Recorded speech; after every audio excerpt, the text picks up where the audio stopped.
Mesdames et messieurs, bonjour. Bienvenue dans la revue des titres de ce mercredi 28 août 2024 sur votre chaîne préférée, Speedline Télévision. C'est le quotidien Bénin Intelligent qui ouvre le bal de ce numéro à la une. Enseignement supérieur, grand ménage nigérien au Bénin et au Togo. Plus de 22 000 Nigériens ont obtenu de faux diplômes au Bénin et au Togo dans des établissements privés selon le ministre de l'Éducation du pays. Le Nigeria désavoue alors ceci et publie une liste de 8 universités homologuées. Vous aurez les détails dans les colonnes de ce journal. Toujours avec ce quotidien cité administrative de Dassazoumé, un tribunal militaire en construction sur 4329,72 mètres carrés.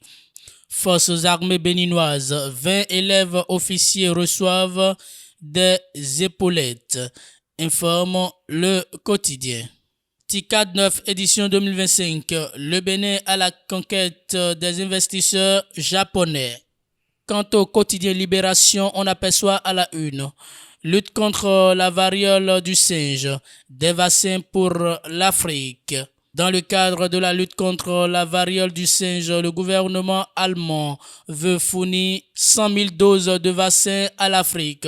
L'objectif visé est de contenir l'épidémie sur le continent à court terme en apportant une aide directe aux pays les plus touchés tels que la RDC et le Burundi. En effet, cette épidémie a été déclarée urgence de santé publique à l'échelle continentale en août par les centres africains de contrôle et de prévention des maladies. Elle a particulièrement touché 12 pays africains avec plus de 18 000 cas confirmés et suspectés, dont 535 morts selon les données de Statista. Les vaccins offerts par l'Allemagne viendront donc renforcer les efforts déjà déployés par les pays africains pour lutter contre l'épidémie, écrit le quotidien. Baccalauréat 2024, voici la plateforme pour faire les choix de filière. Les détails sont à lire à la page 3 de ce quotidien. Insécurité à Abomey-Calavi, 26 personnes arrêtées dans un ghetto. Page inter avec Libération, Sénégal, Diomaye veut réviser la Constitution. Et c'est le quotidien Le Télégramme d'Etienne Ouessou qui ferme la marche de ce numéro à la une.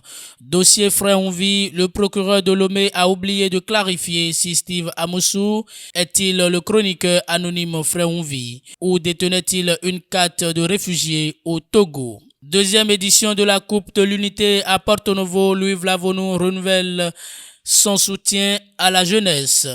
Préliminaire des compétitions interclubs, la CAF retire le stade général Mathieu Kérékou de la liste des pelouses pré-approuvées. Vous aurez plus de détails à la page 10 de ce quotidien.